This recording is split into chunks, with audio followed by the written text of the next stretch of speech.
Hello, everyone. Thank you for joining in. We are continuing the conversation today on our electoral process in Nigeria.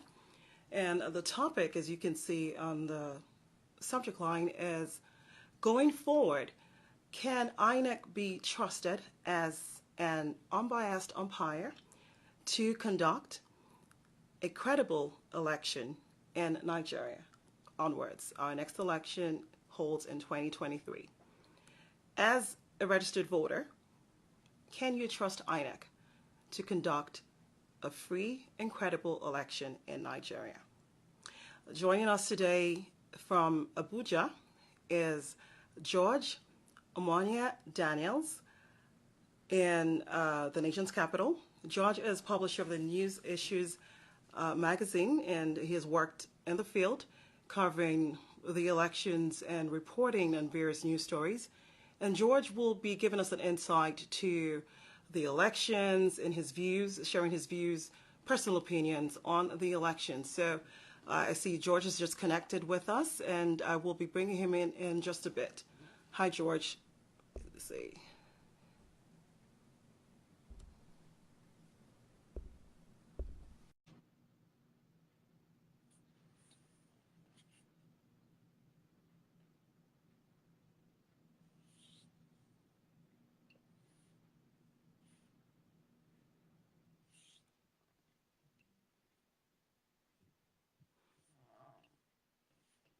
And I see Stephanie Linus, actress Stephanie Linus, thank you for joining in. Danielle Cheza, thank you for joining in. Chooks Azani, thank you. Please drop your comments. We will be reading them later on after having connectivity issues. Bring in George on. We're going to try this again. We're going to keep trying. Connectivity issues, but we'll keep trying.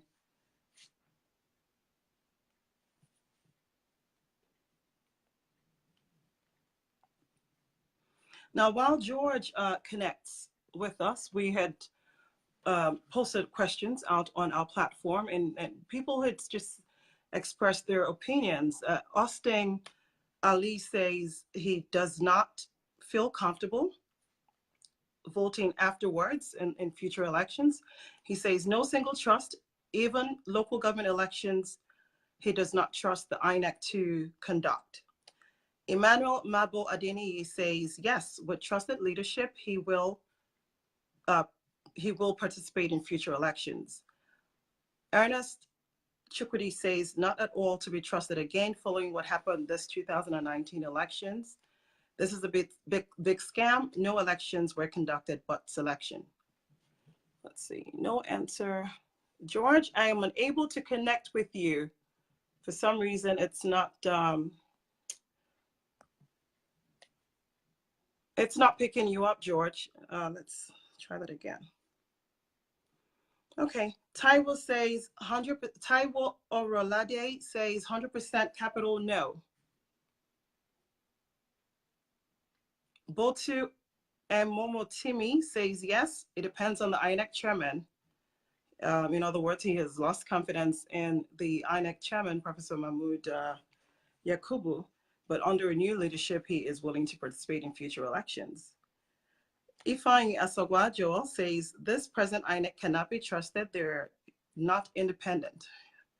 Okay, that's his opinion. So various,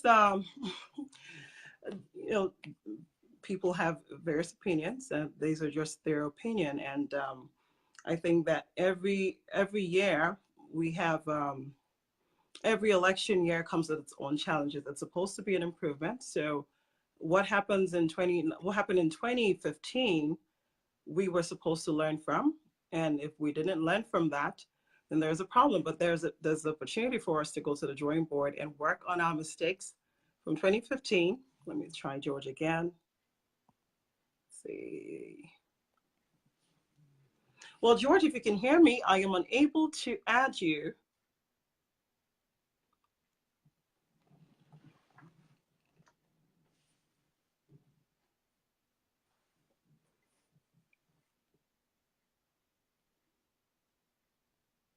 And there's nothing to panic about. This happens all the time. So we'll just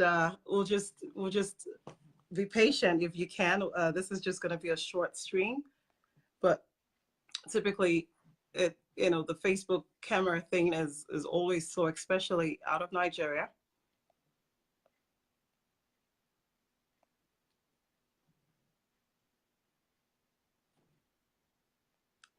But we'll get it right. Our last guest had an issue, but he was able to connect. So George, try to all you have to do is to hit the add function. Okay, well, let's just continue. There's no answer from the live video guest. Okay.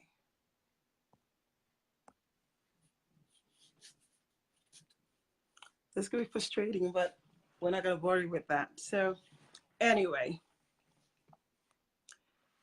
so most people are disappointed, especially with what happened in Kano on Saturday, the violence, the third grade, all of that. Violence is nowhere. I mean, it has no place in an electoral process, no place. The bloodshed. But this afternoon, the Kano State Commissioner for Information issued a statement saying that, well, distancing themselves from the violence. They said the pictures that were circulated on social media did not come from Kano and had nothing to do. There was no violence, and the electoral process in Kano was free and fair. There was no violence in Kano. We saw videos. We saw firsthand reports. Well, we saw like people at polling units, reporting live with their phone, with their live videos, and putting out videos. We saw all of that on social media over the weekend, but the Commission for Information this afternoon issued a statement. So we'll just we'll take that position from the state government and we'll call it a day. So that's that. So we're having difficulties connecting with George. I know that he will. George, if you can, you can go ahead and just type in your response, and I will highlight it as a standalone post. This must be frustrating for him over there, but it's, I'm used to that. We'll just have to figure out an alternate way to bring in our guests so that we're able to have better conversations that flow, because it's when a guest is unable to connect, it's quite, it breaks the conversation.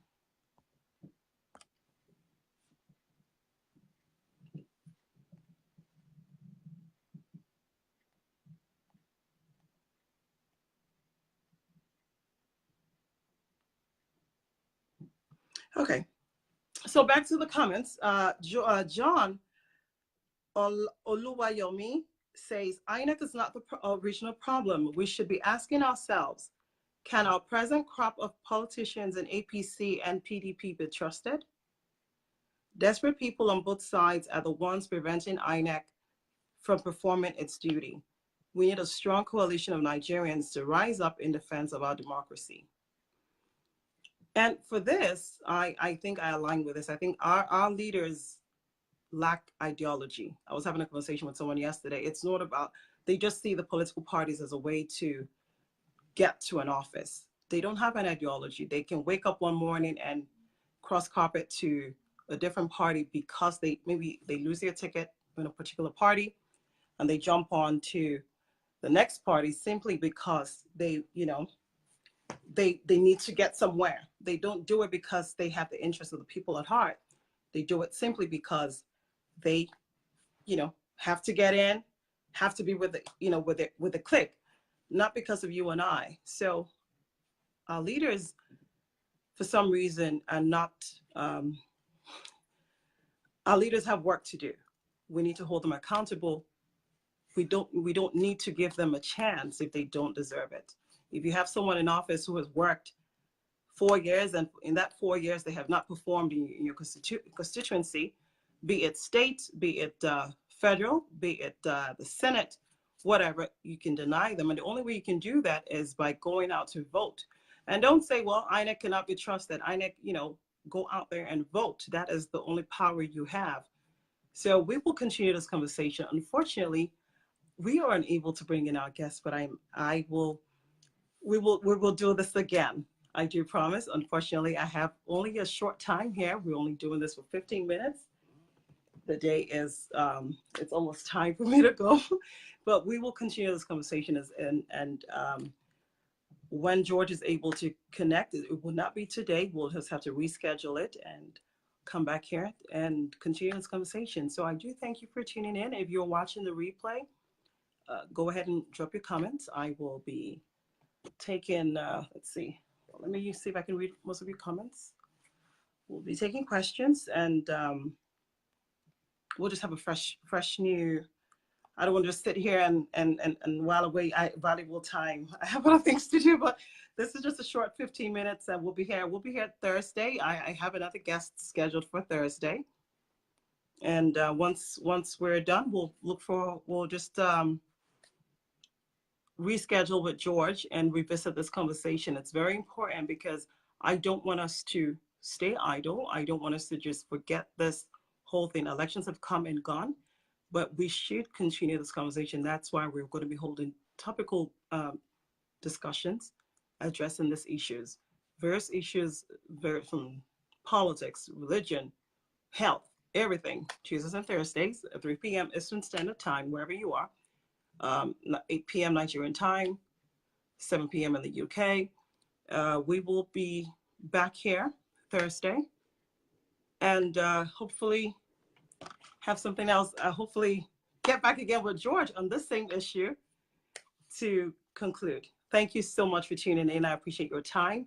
Have a wonderful day, a wonderful afternoon, evening, wherever you are. Thank you again.